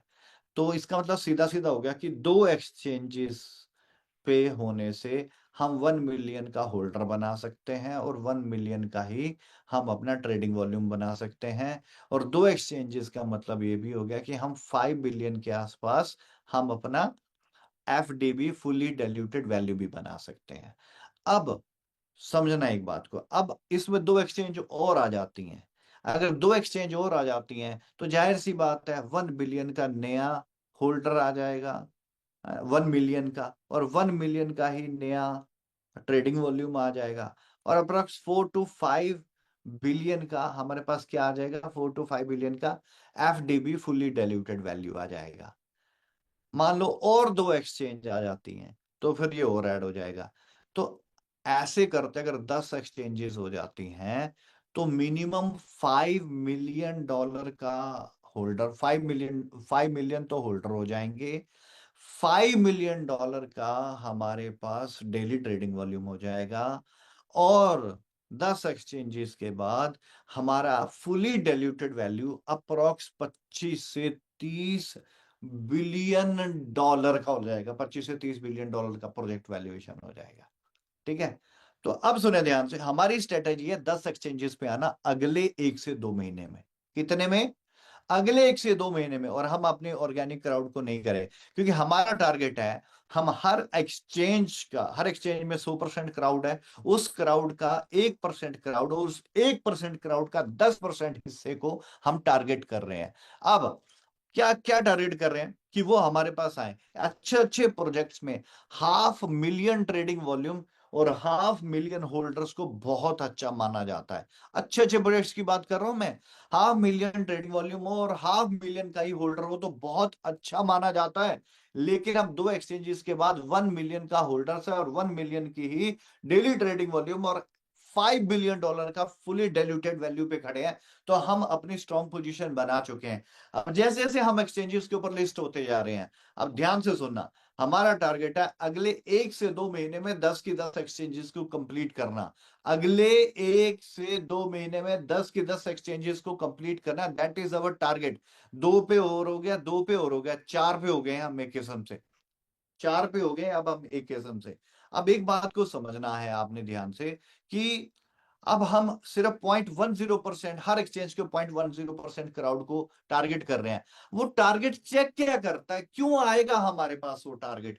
ऐसा क्या है हमारे पास जो वो हमारे प्रोडक्ट को, एमएसवीपी को लाइक करेगा? ऐसा क्या है? तो सबसे पहली चीज वो क्या चेक करेंगे? वो चेक करेंगे क्या टेक्निकल सही है? बिल्कुल सही है। लीगल पैरामीटर सही है? बिल्कुल सही है। इंटेंशनल पैरामीटर सही है, 8 साल का एक्सपीरियंस है, 22-22 साल का, 25-25 साल का मैनेजमेंट का एक्सपीरियंस है, बिल्कुल सही है। वो चेक करेंगे पीआर सही चल रहा है, क्या टेलीग्राम पे है? बिल्कुल अच्छे से। टेलीग्राम पे जो ऐसे इन्फ्लुएंसर्स जिनके पास एक एक इन्फ्लुएंसर्स के पास मिलियंस में यूजर है, वो हमारे टेलीग्राम के ऊपर प्रमोशन कर रहे हैं, चेक करेंगे क्या ट्विटर पे है, ट्विटर के ऊपर भी ऐसे यूजर जिनके मिलियंस में इन्फ्लुएंसर्स हैं, जिनके पास मिलियंस में यूजर्स हैं और इन्फ्लुएंसर्स की टीम है, वो प्रमोट कर रही है, तो वो भी हमारा सही है। फिर वो चेक करेंगे लिंक्डइन, लिंक्डइन पे भी वो यूजर्स जिनके पास मिलियंस में यूजर्स हैं और मिलियंस के अंदर ही उनका, मिलियंस में ही उनके यूजर्स हैं और मिलियंस के अंदर ही उनके आगे जो यूजर है उनके पास मिलियंस का क्राउड है, तो वो हमारी प्रमोशन कर रहे हैं। सेम यूट्यूबर है जो कि मिलियन से ज्यादा जो हमारे प्रोजेक्ट के ऊपर प्रमोशंस कर रहे हैं। उसके बाद बात आ जाती है कि क्या ये जो जो ब्लॉकचेन का मीडिया है क्या उसके ऊपर विजिबिलिटी है, तो चेक करो बाइनांस केयर के ऊपर हम है, बीटीसी न्यूज पे हम है, bitcoin.com के ऊपर हम है, कॉइन टेलीग्राफ जो टॉप के वर्ल्ड के हैं हम उन सारे सबके ऊपर देख रहे हैं। उसके बाद आ जाती है बात क्या प्रोजेक्ट की विजिबिलिटी ट्रस्टेबल प्लेटफॉर्म्स के ऊपर अवेलेबल है। यस, क्वाइन टेलीग्राफ के सॉरी क्वाइन मार्केट कैप के ऊपर हम है, क्वाइन गीको टर्मिनल के ऊपर हम है, डेक्स स्क्रीनर के ऊपर हम है, उसके अलावा और बहुत सारे तामझाम के ऊपर हम है। तो जो जो चीजें चाहिए वेरीफाई करने के लिए एक बेस्ट प्रोजेक्ट की सारी जगह के ऊपर हम अवेलेबल हैं, तो क्यों नहीं आएंगे हमारे पास? वजह क्यों नहीं आएंगे? और हर जगह पे एपीवाई एपीआर के रेगुलर प्रोग्राम और सारी चीजें प्लान्ड है, सारी चीजें एक्टिविटी के साथ चलती रहेंगी। और अब मैं आपसे एक ही बात कहना चाहता हूं, दो एक्सचेंजेस के बाद 1 मिलियन वॉल्यूम है, डेली ट्रेडिंग वॉल्यूम, और 1 मिलियन का हमारा 1 मिलियन का ही हमारा होल्डर है। दो एक्सचेंजेस के बाद 10 के बाद कितना होना चाहिए? दो एक्सचेंजेस के बाद अगर 1 मिलियन का होल्डर है और 1 मिलियन का ट्रेडिंग वॉल्यूम है, तो 10 एक्सचेंजेस में आने के बाद कम से कम 5 तो होना चाहिए ना। 5 मिलियन का वॉल्यूम और 5 मिलियन का होल्डर, ये तो होना ही चाहिए ना। लेकिन हम कहते हैं सिर्फ 500,000 का ही हो। दो एक्सचेंजेस पे तो हम कह रहे हैं कि दो एक्सचेंजेस पे तो हम हैं ऑलरेडी, भी दो एक्सचेंजेस के बाद तो हम 1 मिलियन डेली ट्रेडिंग वॉल्यूम है और 1 मिलियन का होल्डर है हमारा। लेकिन अब हम कह रहे हैं कि अगली 8 से 10 एक्सचेंजेस में आने का सिर्फ 500,000 वॉल्यूम बढ़ जाए और 500,000 सिर्फ हमारा ट्रेडिंग वॉल्यूम और 500,000 हमारा होल्डर बढ़ जाए, सिर्फ इतना मिनिमम कर दिया, ये तो पॉसिबल है ना। और अगर ये होता है, अब मैं जो एग्जांपल दे रहा हूं उसे ध्यान से सुनना। डेली अगर आपकी टोटल लाइबिलिटी $100 की है और डेली ट्रेडिंग वॉल्यूम 500 से $600 है, तो जब आपका $100 की टोटल लाइबिलिटी बिकने जाएगी, किसमें बिकेगी? इस $500 की डेली ट्रेडिंग वॉल्यूम में, तो 20% की वैल्यू गिर जाएगी।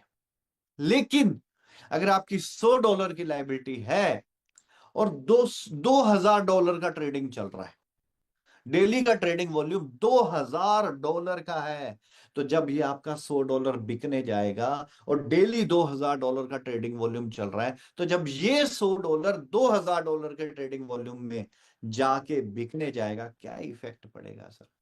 कोई भी इफेक्ट नहीं पड़ेगा, कोई इफेक्ट नहीं पड़ेगा। 5 गुना है, ज्यादा से ज्यादा 4.5 हो जाएगा, और क्या। कमिटमेंट तो 1 गुना किया, ऊपर तो सब बोनस है। समझ में आई सर चीज? That is the brilliant strategy जिसके ऊपर हम लोग रात दिन जी जान लगा के काम कर रहे हैं। अब इस स्ट्रेटेजी को इंप्लीमेंट, मैं मानता हूं आपके ऊपर प्रेशर है। हाँ, मैंने एक बात कही थी, फल पक जाएगा फिर खाएंगे तो न्यूट्रिशंस भी प्रॉपर मिलेंगे, टेस्ट भी बढ़िया मिलेगा, खाने में भी स्वाद आएगा। अब ये सारी चीजें करने से पहले अगर आज वॉलेट ओपन कर देते हैं, तो जानते हो क्या होगा? होगा ये, जिसका 1 लाख रुपए का क्वाइन होगा, जैसे ही वो उसके अंदर आएगा और बिकने के लिए उसकी वैल्यू 10,000 रह जाएगी, 5,000 रह जाएगी, इमीडिएट पैनिक हो जाएगा। और इमीडिएट पैनिक का मतलब समझते हैं आप क्या होगा? इमीडिएट पैनिक का मतलब किसी प्रोजेक्ट के अंदर कोई काम नहीं होगा, और इमीडिएट पैनिक की वजह से किसी में कोई काम नहीं, और कहीं ना कहीं पे एक बहुत बड़ा मतलब खामखा का बिना वजह के स्कैम हो जाएगा। राइट। अब जहां पर 4 लोग कंप्लेंट कर रहे थे, एकदम 400 लोग कंप्लेंट कर देंगे। जहां पर 50 लोग आपने रोक के रखे थे, 5,000 लोग आ जाएंगे, रोकना मुश्किल हो जाएगा। जहां इतना सब्र किया, सिर्फ अगले 1 से 2 महीने, अगर स्ट्रेटेजी में दम नहीं है ना, तो आप बात कर सकते हो कि हाँ आपकी स्ट्रेटेजी में दम नहीं है।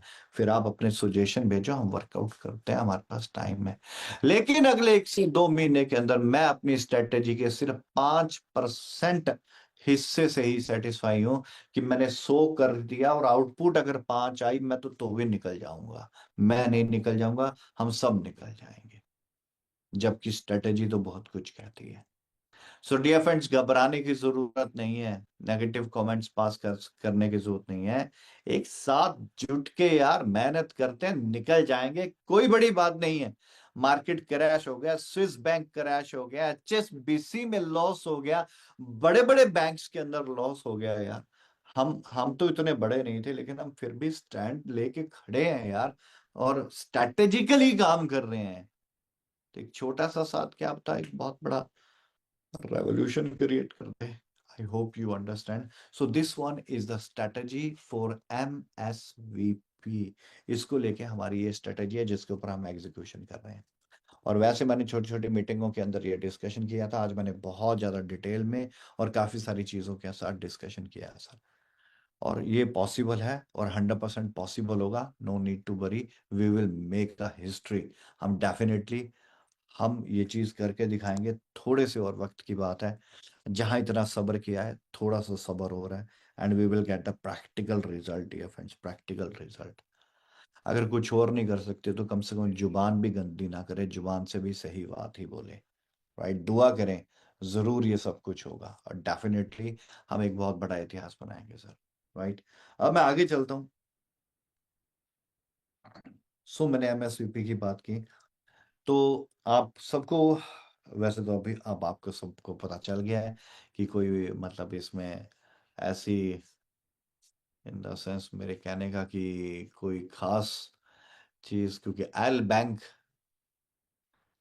के अंदर अब हम आ चुके हैं, तो ये बात तो आप बहुत अच्छे से ही जानते हो कि एल बैंक के अंदर रजिस्ट्रेशन हो गई है। एल बैंक के बाद अब क्या होगा? एल बैंक के बाद तो हमने कमिटमेंट की थी 11 अप्रैल को कि कंपनी जो है,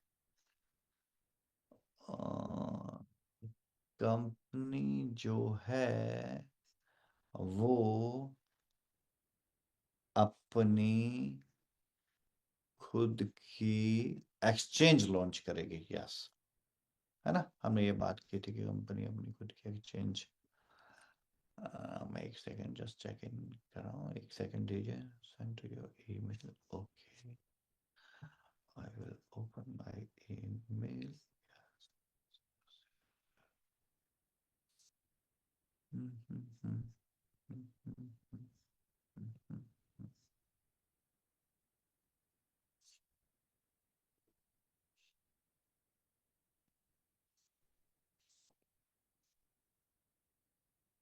सबसे पहले तो फिंजाई एक्स का ये अपडेट है कि सबको अपना ना पासवर्ड चेंज करना पड़ेगा एक बार तो।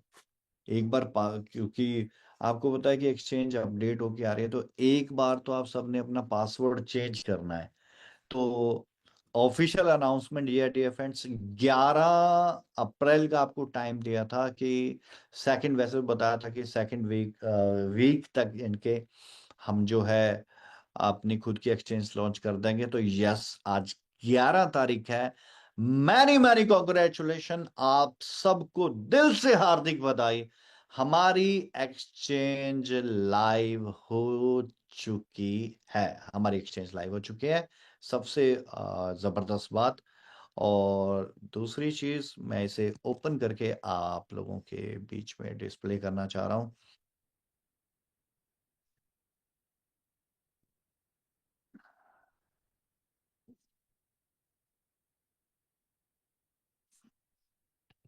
जी, one second, yes.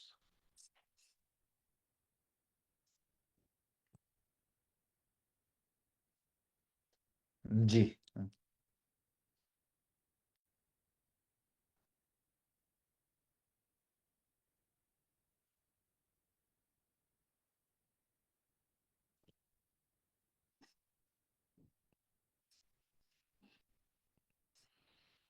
Just hold on, dear friends. Just hold on.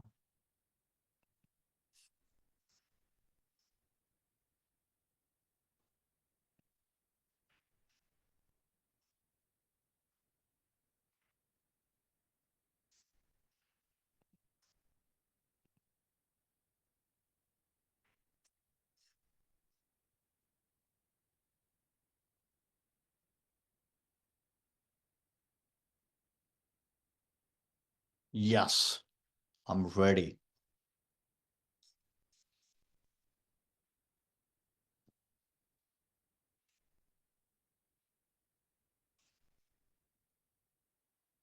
तो डियर फ्रेंड्स, आप सबके सामने है हमारी खुद की फिंजाई एक्स। Many many congratulations. I really love it. I really love you everyone, and thanks for your cooperation. I really appreciate your cooperation. Thank you so much. ये प्रोजेक्ट्स बहुत बड़े बड़े प्रोजेक्ट्स हैं। हम लोगों ने मिलके इन बड़े बड़े प्रोजेक्ट्स में हाथ डाला है। Thank you so much everyone. मैं इसलिए बहुत शुक्रिया कर रहा हूँ कि आपने बहुत ज़्यादा पेशेंस रखा है इन प्रोजेक्ट्स को, है ना, एग्जीक्यूट करने के लिए। I really appreciate. और हम यहाँ पर हैं तो ये आपके लिए भी एक बहुत बड़ी चीज़ है। सो डियर फ्रेंड्स, अब देखें, अगर आप फिंजाई एक्स जो हमारी एक्सचेंज है ये लाइव हो चुकी है।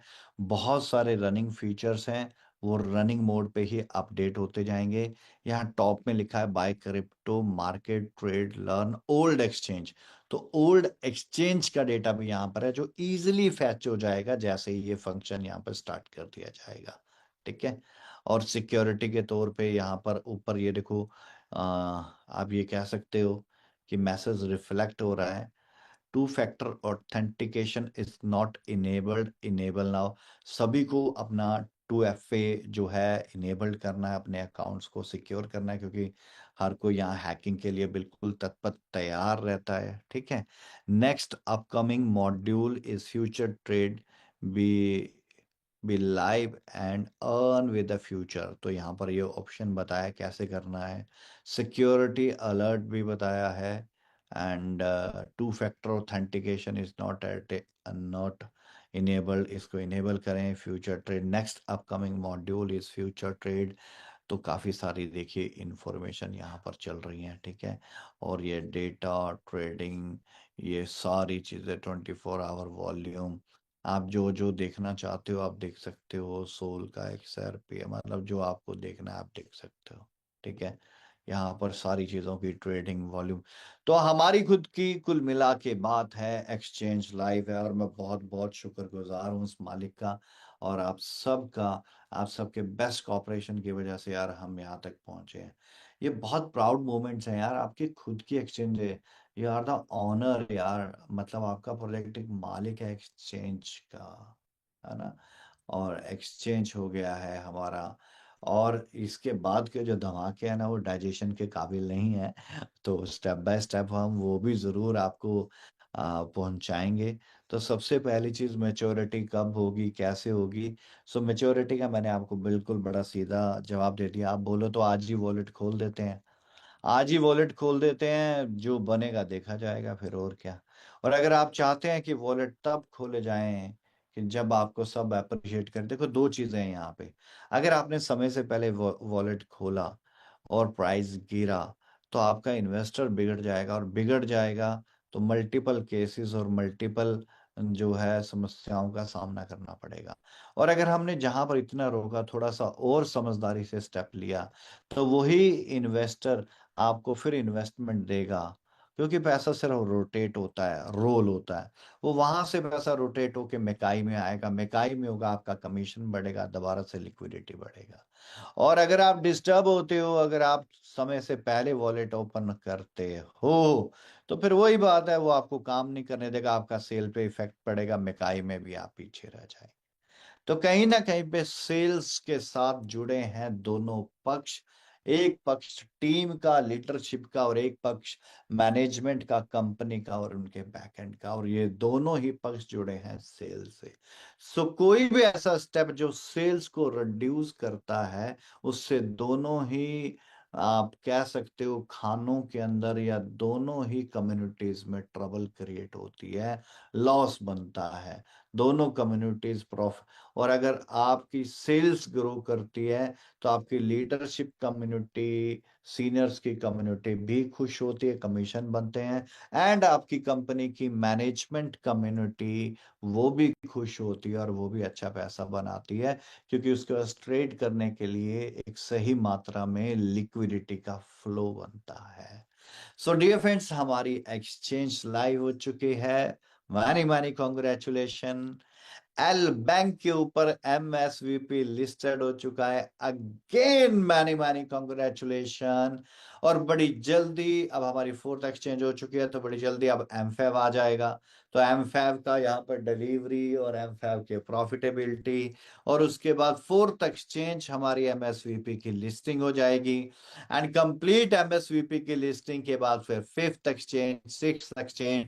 सो इट विल टेक अनदर 1 और मैक्सिमम 2 मंथ्स के अंदर हम कंप्लीट 10 एक्सचेंजेस के अंदर इसके लिस्टिंग के फॉर्मेट को फिनिश करके एंड वंस अगेन हम एक बहुत बड़ा रेवोल्यूशन क्रिएट करेंगे।